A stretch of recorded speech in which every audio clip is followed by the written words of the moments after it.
大家好，歡迎返到嚟奇遇科幻迷。最近呢幾集我哋講多咗其他科幻故事，唔知大家中唔中意？不過我哋今日先返嚟衛斯理系列。今集分享嘅呢本書叫做《奇門》，連載於1968年。故事由一宗交通意外開始。衛斯理開車去探一個朋友，途中突然間有隻狗走咗出馬路，佢為咗避開呢隻狗，結果同另一架車相撞，仲撞爛咗路邊嘅油桶。混亂中，衛斯理執到一封厚厚嘅牛皮紙信，信封被撕爛咗，收件人嘅地址唔見咗，但寄件人地址仲可以睇到。而佢又發現信入面仲有一條造型特別，好似有對翼咁嘅鎖匙。衛斯理好奇心起，決定將信歸還俾寄件人米倫太太。佢揾到地址，開門嘅係一個10幾歲嘅墨西哥女仔基娜。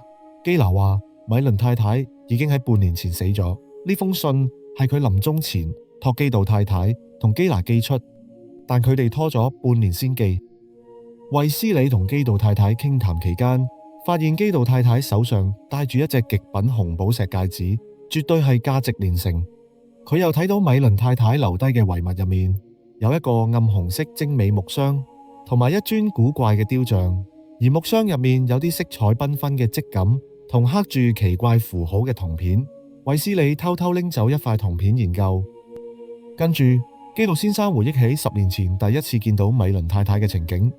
當時墨西哥有一座叫巴里富丁嘅火山正喺度爆發，周圍都係濃煙，岩漿四濺。基道先生當時喺附近考察，竟然見到一個擁有絕世美貌、金髮碧眼嘅後生女人，斯斯然咁由正喺度爆發嘅火山口裏面行出嚟。冇錯，唔係逃生，係好似行街咁由火山口行出嚟。更詭異嘅係，呢個米倫太太喺呢個小鎮住咗10年，直到佢死嗰日，佢嘅樣貌、皮膚、身材竟然同10年前由火山口行出嚟嘅時候係一模一樣，完全冇老過。一個從火山嚟嘅女人，一個唔會變老嘅金髮美女，佢到底隱藏咗啲咩秘密？衛斯理嘅直覺話俾佢聽，呢條有翼嘅鎖匙就係解開秘密嘅唯一工具。於是衛斯理帶埋呢封信同鎖匙起程去墨西哥，諗住揾信上面嘅收件人。去到墨西哥之後，衛斯理根據信上面嘅少少線索，展開咗一連串充滿異國風情嘅調查。期間佢遭遇到當地黑幫同神秘勢力嘅跟蹤與阻撓，甚至有幾次險象環生。不過憑住佢個人嘅身手同智慧，當然仲有主角光環，佢成功擺脫咗啲對手。為咗查明真相，衛斯理甚至潛入墨西哥附近嘅黑暗海底。點解要去海底？因為根據佢得到嘅線索，當年火山爆發嘅時候，周圍嘅地殼發生咗劇烈嘅變動，有啲原本喺陸地嘅古老遺跡沉咗入海底。喺冰冷黑暗嘅海底入面，衛斯理有驚人發現，佢見到一啲唔屬於現代嘅科技，亦唔屬於古瑪雅文明嘅建築殘骸。喺呢啲殘骸上面雕刻住一啲彎彎曲曲、完全無法解讀嘅神秘符號。而喺其中一塊巨大嘅金屬板上面有一個凹槽，形狀咁啱同佢手上嗰條有翼嘅鎖匙一模一樣。衛斯理當時好想將條鎖匙插入去，但海底水壓太高，加上有神秘嘅海洋生物襲擊，佢被逼翻上水面。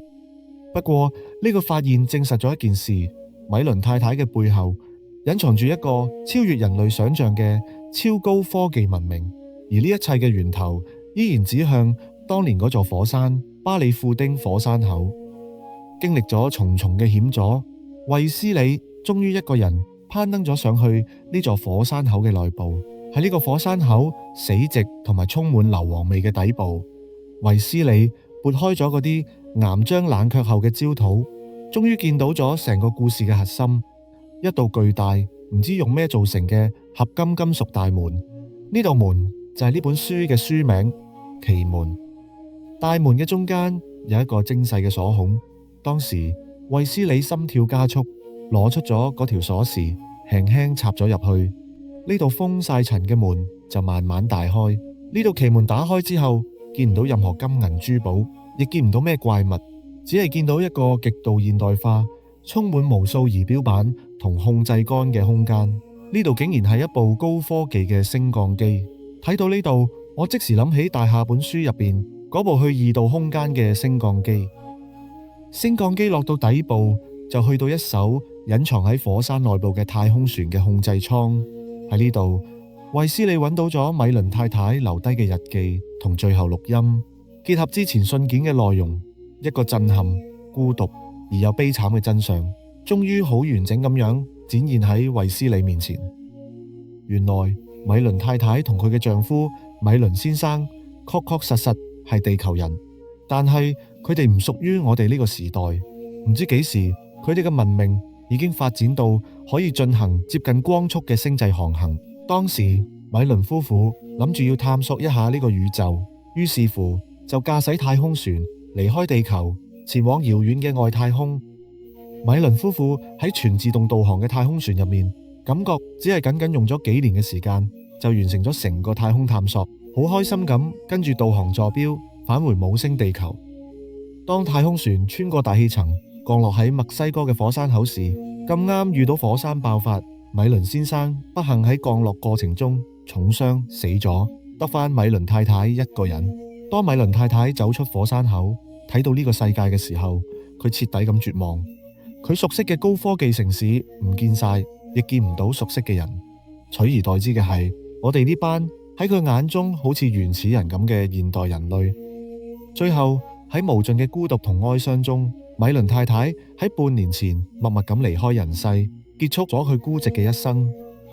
衛斯理離開太空船之後冇幾耐，火山又再次爆發，將成艘太空船埋咗喺地底，所有證據消失。而基道太太因為賣咗嗰隻紅寶石戒指而暴富，結果被人劫殺。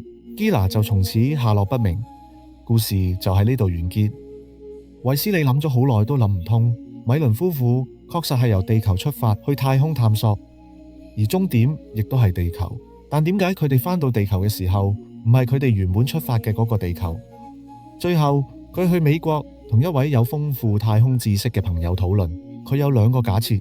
第一個假設，米倫夫婦係嚟自未來幾千或者幾萬年嘅地球，但喺飛行途中遇到意外，返到嚟我哋現今嘅時代。其實衛斯理唔使問人都應該諗到呢一點，因為佢喺原子空間入邊都同白素一齊喺太空遇到宇宙震盪，去過未來，亦返到嚟現今嘅時代。呢個宇宙震盪都解釋到米倫夫婦嘅經歷。而另一個假設就係米倫佢哋係嚟自上一代甚至上幾代嘅地球。根據愛因斯坦嘅相對論，當物體以接近光速前進嘅時候，時間會變慢。佢哋自己覺得喺宇宙留咗幾年嘅時間，但相對地球而言，可能已經係幾十萬甚至幾百萬年。佢原本嗰代嘅人類已經消失晒，跟住出現咗我哋呢一代嘅地球人類。呢兩個假設，你哋覺得邊個最啱？倪匡先生最中意用呢種開放式結局，可以讓讀者有無限想象空間，而且又可以等佢自己將來心血來潮時寫翻個續集。冇錯，呢個奇門嘅故事係有續集嘅，續集叫《天書》。而喺《天書》故事入邊，倪匡先生就諗到第三個假設去解釋翻奇門呢個故事，好有趣喎。我哋下集就講埋《天書》呢個故事，大家唔好錯過。如果你喜歡我哋嘅 channel，請記得 like、share 同訂閱。多謝收聽收睇，我哋下集再見。